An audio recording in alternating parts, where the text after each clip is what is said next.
Se dispara un proyectil con velocidad inicial de 200 metros por segundo y una elevación de 35 grados desde el borde de un acantilado, que está a 40 metros sobre el nivel del mar. Y ahora nos dicen que determinemos 5 cosas distintas para el proyectil. Esas 5 cosas, como ves, serían el tiempo necesario para que llegue al punto más alto de la trayectoria, cuál es la altura máxima con respecto al nivel del mar, cuál es el tiempo de vuelo, es decir, el tiempo que está en el aire el proyectil, a qué distancia desde donde ha sido lanzado, podríamos decir en la dirección horizontal, es donde impacta en el agua, que es el alcance máximo horizontal, y por último, cuál sería la velocidad, es decir, el módulo de la velocidad cuando impacta en el mar. Lo primero, como siempre, es hacerse un esquema de la situación. Yo lo he preparado ya y te lo voy a presentar. Fíjate que lo que tendríamos sería el punto de lanzamiento, que está, como ves aquí, a 40 metros sobre el nivel del mar, que nos representa esto y es donde voy a tomar la referencia. Y aquí hemos puesto una velocidad de lanzamiento que sería, como te marco aquí, v sub 0, y que está formando un ángulo alfa, como ves, ¿verdad?, con la horizontal. Alfa hemos puesto que vale 35 grados y la velocidad inicial, el módulo de esa velocidad inicial son 200 metros por segundo menos 1. Ahora lo siguiente que vamos a hacer es establecer cuáles son las ecuaciones para la velocidad y la posición del proyectil en cada instante, pero es una composición de movimientos. Hace referencia a lo que sería el lanzamiento o el tiro oblicuo o parabólico. Así que tienes que tener en cuenta cada una de las direcciones. Vamos a empezar por las ecuaciones de la velocidad y lo vamos a hacer para cada una de las direcciones, como te acabo de decir. Tendríamos que la velocidad inicial en el eje X, es decir, en dirección horizontal, va a ser igual a la velocidad inicial por el coseno de alfa. Yo te la voy a pintar con otro color aquí en el esquema. La estaríamos representando aquí. ¿Vale? Entonces ponemos el coseno porque, como puedes ver, ¿verdad?, hace referencia al cateto contiguo del ángulo alfa. De la misma forma, podremos poner entonces que la velocidad inicial para el eje Y sería v sub 0, pero ahora por el seno de alfa. Lo que estamos representando en realidad sería esta componente de aquí, y que tiene que ver con el cateto opuesto del ángulo alfa y por eso está relacionada con el seno. Claro, lo que vamos a hacer es que vamos a ponernos esto, pero no como velocidad inicial, sino qué pasa con la velocidad durante, digamos, todo el movimiento. ¿Y eso cómo lo vamos a hacer? Pues lo vamos a hacer teniendo en cuenta dos cosas. Una, en la dirección horizontal no existe ninguna aceleración. Eso quiere decir que va a tener un movimiento constante. La velocidad es constante. Por lo tanto, la ecuación de la velocidad para la dirección X sería, por lo tanto, como ves, la misma que hemos puesto inicialmente, es decir, v sub 0 por el coseno de alfa. Esto se debe, como te digo, a que la dirección horizontal sigue un movimiento rectilíneo uniforme. Pero no pasa lo mismo con la dirección vertical. Entonces, para la dirección vertical, que sí que hay una aceleración, la tienes que tener en cuenta, sería la velocidad inicial que acabamos de poner, v sub 0 por el seno de alfa, y ahora hay que tener en cuenta esa aceleración. Ahora bien, fíjate que tú tienes que establecer un criterio de signos. Yo el criterio de signos que voy a tomar, lo voy a marcar aquí, va a ser el siguiente. Vamos a tener que hacia arriba y hacia la derecha será positivo. Por lo tanto, la aceleración de la gravedad, que la pintamos, está aquí presente en todo momento y apunta hacia abajo, la tendré que considerar negativa. Por eso me va a aparecer aquí en el término que hace referencia a la aceleración en negativo, porque apunta hacia abajo y mi criterio de signo dice que lo que apunta hacia arriba es positivo. Una vez que tengo esto, fíjate que lo que voy a hacer, voy a seguir trabajando con las ecuaciones de la velocidad, será tener en cuenta cuánto vale cada cosa. Así que lo que haremos será que para mí voy a tener que v de x, hemos dicho que eran 200 por el coseno alfa, que es 35, mientras que v de y sería, por lo tanto, y ahora será 200 por el seno de 35 y menos, voy a considerar que g vale 10, pues serían 10 por t. Una vez que he escrito esto, lo siguiente, que es lo que voy, digamos, a usar para hacer el problema, será operar con esto. Entonces, fíjate cómo te va a quedar, lo vamos a poner aquí a continuación, cómo te van a quedar escritas estas velocidades, porque estamos con las ecuaciones de la velocidad para nuestro movimiento. Nos quedará, por lo tanto, que la velocidad en el eje X será 200 por el coseno de 35, es decir, 163.8, ¿vale? Y vamos a tener que, abajo me quedaría que la velocidad para la dirección vertical sería 200 por el seno de 35, es decir, que serían 114.7 menos 10t, y eso sí, en ambos casos la unidad a tener en cuenta sería metros por segundo menos 1. Vamos a colocarlo aquí. Ya sabes que esas son las ecuaciones para la velocidad en el eje X, en el eje Y, de tu movimiento particular. Y estarán expresadas en metros por segundo a la menos 1. Bien, lo siguiente que vamos a hacer es trabajar exactamente igual, pero con las ecuaciones de la posición. Es decir, la posición en el eje X va a ser, por lo tanto, siguiendo la ecuación del movimiento rectilíneo uniforme, v de x por t. Para la dirección vertical tendríamos que sería la posición inicial en la dirección vertical más la velocidad del eje Y por t, y ahora viene lo mismo que antes, sería menos la aceleración, que va a ser g partido por 2 y por t al cuadrado. El menos aparece, como te he explicado antes, como consecuencia, ¿verdad?, de que nosotros vamos a considerar la aceleración de la gravedad negativa porque apunta hacia abajo. Por lo tanto, me va a quedar que sería x va a ser v sub 0 por t y por el coseno de alfa, y aquí abajo tendríamos que y será, hemos dicho antes, y sub 0, lo vamos a poner, más, y ahora v sub 0 por t por el seno de alfa. Estoy metiendo t, que está aquí en la ecuación, delante de la función trigonométrica, pero es exactamente lo mismo, menos g partido por 2 y por t al cuadrado. Claro, hacemos igual que antes, vamos a sustituir y vamos a ver cómo me quedaría. Si lo hacemos sin tener en cuenta, digamos, como antes, todo el desarrollo, ¿verdad?, nos quedaría que para la dirección horizontal voy a obtener 163.8 t, perdón, t multiplicado por t, que estaría aquí, ¿verdad?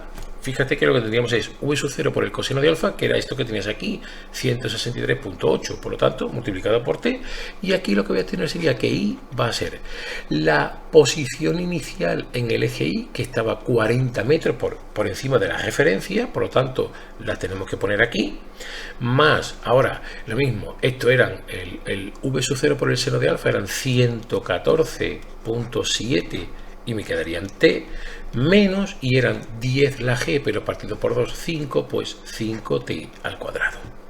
Ya tienes, en este caso, las ecuaciones de la posición, y recuerda, ahora estarían expresadas en metros. Con esto, digamos, podríamos decir que ya tenemos preparado todo lo necesario para poder empezar a hacer nuestro problema. Así que vamos ahora ya a irnos apartado por apartado a resolver. Empezamos, como no puede ser de otro modo, por el apartado A, y nos dice el tiempo necesario para que llegue al punto más alto. Y aquí viene que tienes que poner condiciones. ¿Cuál será la condición para que el proyectil esté en el punto más alto? Es decir, deje de subir. Bueno, pues la condición que vas a poner es que la velocidad en la dirección vertical ha de ser igual a 0. El proyectil va a dejar de subir cuando llegue a 0 esa velocidad. Así que si te vas a la ecuación de la velocidad en el eje Y, que te la marco aquí, ¿verdad?, que la hemos puesto aquí, esa de ahí, lo que voy a hacer es imponer esa condición. Por lo tanto, tendríamos que 0 va a ser igual a, y tendríamos 114.7 menos 10t. Es decir, cogiendo esa ecuación, por eso hemos dedicado tanto tiempo a digamos, obtener esas ecuaciones. Esta es la condición que le pongo y lo único que tengo que hacer, por lo tanto, es despejar el tiempo. El tiempo de subida, le vamos a llamar, ¿verdad?, va a ser, por lo tanto, 114.7. Eso sí, las unidades metros por segundo menos 1. Y abajo vamos a tener que me quedarían 10, pero es la aceleración de la gravedad, por lo tanto, metros por segundo menos 2. Cuando tú hagas esta operación, primero vamos a cancelar, tendríamos aquí segundo menos 1 y aquí me va a quedar como un menos 1 también. Cuando nosotros vayamos a hacer la operación, lo que obtendremos será como resultado, la vamos a poner aquí, 11.5 y te quedan segundos. Así que, como ves, ya tienes cuál sería ese primer apartado resuelto. Nos vamos ahora al segundo apartado. Este apartado B me dice que debo calcular la altura máxima. Claro, la altura máxima se va a alcanzar, ¿verdad? Podríamos decir, en la dirección vertical cuando estemos en el tiempo de subida que acabamos de calcular. Por lo tanto, quiere decir que mi y va a ser máxima y para ello me voy a ir a la ecuación de la y de la posición aquí en el eje vertical y serían 40 metros más 114.7. Recuerda que serían metros, lo voy a poner para que me ocupe un poco menos de espacio, así, metros partido por segundo y por el tiempo que acabamos de calcular, que eran los 11.5 segundos. Puedes ver que es para cancelar segundos con segundos, ¿vale? Menos, y ahora tendríamos que serían 5. Lo mismo, metros segundo elevado al cuadrado por, y aquí tendríamos 11.5 al cuadrado, segundo al cuadrado. Por lo tanto, cancelas también. Y cuando hagas la operación, lo único que vas a hacer es operar con la calculadora. El resultado aproximado serán 698 metros. Ya tienes la solución al segundo apartado. Trabajando de esta forma, como puedes ver, es ir poniendo condiciones e ir resolviendo ecuaciones. Y nos vamos al tercer apartado del problema, donde nos dice que debemos calcular el tiempo de vuelo. Aquí, como vas a ver ahora, hay una pequeña dificultad. ¿Por qué? Pues porque el tiempo de vuelo que quieres calcular lo vas a conseguir cuando se cumpla ¿qué? Bueno, pues lo que se tiene que cumplir es que deje de volar el proyectil, es decir, que dé contra el mar, llegue a la altura del mar o tu referencia. Por lo tanto, la altura va a ser 0. Esta es la condición que le tienes que poner. Así que te vas a ir a la ecuación de la y de la, digamos, dirección o la posición vertical, que te la marco aquí, y le vas a imponer la condición de que y tiene que ser igual a 0. Si haces eso, lo que vas a obtener es una ecuación de segundo grado. Te la voy a pintar aquí. Tendrías 0 va a ser igual a 40 más, serían 114.7 t y menos 5t cuadrado. Aquí habría que resolver la ecuación de segundo grado. Lo vamos a hacer muy rápidamente porque en este nivel ya sabemos hacerlo, ¿verdad? Y tendríamos que sería 114.7 con signo negativo más menos la raíz de, bueno, pues el 114.7 al cuadrado menos 4 por ahí por c, que en nuestro caso van a ser pues 800. Y aquí abajo nos quedaría menos 2 por a, que va a ser menos 10. Bueno, resolvemos esto, vamos a tener un valor T1, vamos a tener un valor T2. Para el valor T1 sería entonces menos 117.4 más, haces lo que hay dentro de la raíz y te va a quedar que serían 118.1 y recuerda que aquí abajo tienes un menos 10. ¿Qué quiere decir esto? Pues que yo ni me voy a molestar en hacer la cuenta porque tendríamos que arriba voy a tener un número positivo. Este factor de aquí es, el segundo factor es mayor que el primero y claro, más entre menos es menos y yo no puedo considerar un tiempo negativo. Es decir, tendría una solución matemática pero no física, no tiene significado físico. Así que me voy a centrar en el otro cálculo y sería pues el menos 117.4 menos 118.1 y esto entre menos 10. Ahora sí, arriba tendríamos un menos que dividido por el menos de abajo es más y el resultado que vas a obtener sería, lo ponemos aquí, 23.3 segundos y este sería tu tiempo de vuelo. Así que como ves ya tenemos los tres primeros apartados resueltos. Nos vamos a ir ahora a hacer el cuarto apartado. Fíjate que voy a seguir trabajando, pero lo que voy a hacer es que voy a colocar aquí, te lo marco, lo que he calculado en el apartado anterior. Voy a ir acumulando aquí los datos del ejercicio, ¿vale? Entonces este apartado D me dice el alcance máximo. Es decir, ahora tiene que ser la X máxima. ¿Y eso cuándo va a ocurrir? Pues va a ocurrir si te vas a la posición X, que la tendríamos aquí, la vamos a marcar, ¿verdad? Y sustituyes por el tiempo de vuelo, el tiempo que has calculado en el apartado anterior, en el apartado, digamos, C, que lo tenemos aquí abajo, que eran 23.3. Bien, pues nos venimos y hacemos la cuenta, hacemos la operación.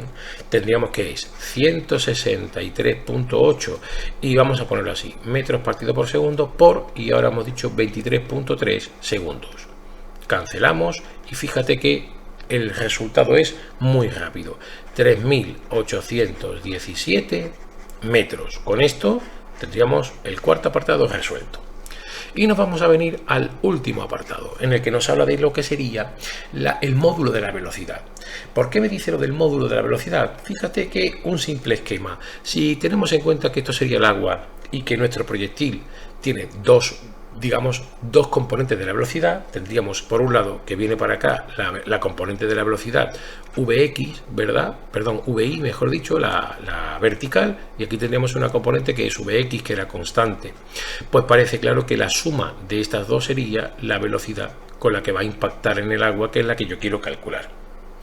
Claro, lo que quiero calcular realmente es el módulo. Entonces, lo primero que necesito es saber cuáles serían esa Vx y esa Vi, por supuesto en módulo, ¿verdad?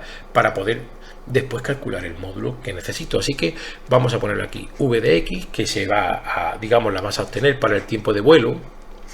Lo que vas a hacer es venirte a la ecuación de la v de x, sería 163.8, y fíjate que era constante, ¿verdad? Luego no me tengo ni que preocupar de hacer cálculo alguno. Ese es siempre el mismo valor. Y si lo miras aquí en la ecuación que teníamos, verás que es constante, que no tengo ningún valor de t para tener en cuenta.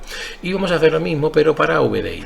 Pero aquí ahora sí voy a tener que sustituir. Así que fíjate que serían 114.7, ¿verdad? Menos, y ahora serían 10. Aquí vamos a poner metros partido por segundo elevado al cuadrado, y por el tiempo de vuelo, que eran los 23.3 segundos. Así que vamos a cancelar. Esto tenía también unidades, las mismas que obtengo ahora, y fíjate que el dato que vas a obtener, lo vamos a poner aquí, sería de menos 118.3 metros por segundo menos 1. ¿Vale? Ya tienes las dos componentes. Ahora solo te recuerdo que el módulo de lo que estás buscando sería la raíz cuadrada de la componente x al cuadrado más la componente y al cuadrado. Por lo tanto, tan solo tendríamos que hacer la raíz cuadrada, la vamos a poner aquí, pues de, por un lado, 163.8 al cuadrado más, y en el otro caso 118.3 al cuadrado. Fíjate que yo no me preocupo en absoluto del signo de aquí, porque al estar al cuadrado va a ser positivo siempre, y entonces la unidad me va a quedar como metro cuadrado por segundo menos 2. Recuerda que si elevas al cuadrado las cantidades, tienes que hacer lo mismo con la unidad. Cuando hagas esa operación con la calculadora, obtendrás un valor de aproximadamente 202 metros por segundo menos 1. Y con esto, como puedes ver, queda resuelto el problema. Espero que te haya gustado. Ha quedado un vídeo un poco más largo, pero he tratado de explicarte paso a paso cómo operar. Puedes ver que la clave del ejercicio estaba justo al principio en ese esquema que hacíamos, y después, como no, el desarrollo para obtener todas las ecuaciones de la velocidad y de la posición del proyectil en cada instante. Si te ha gustado, por favor, le das al dedo hacia arriba, y si te suscribes al canal podré seguir haciendo vídeos como este. Muchas gracias.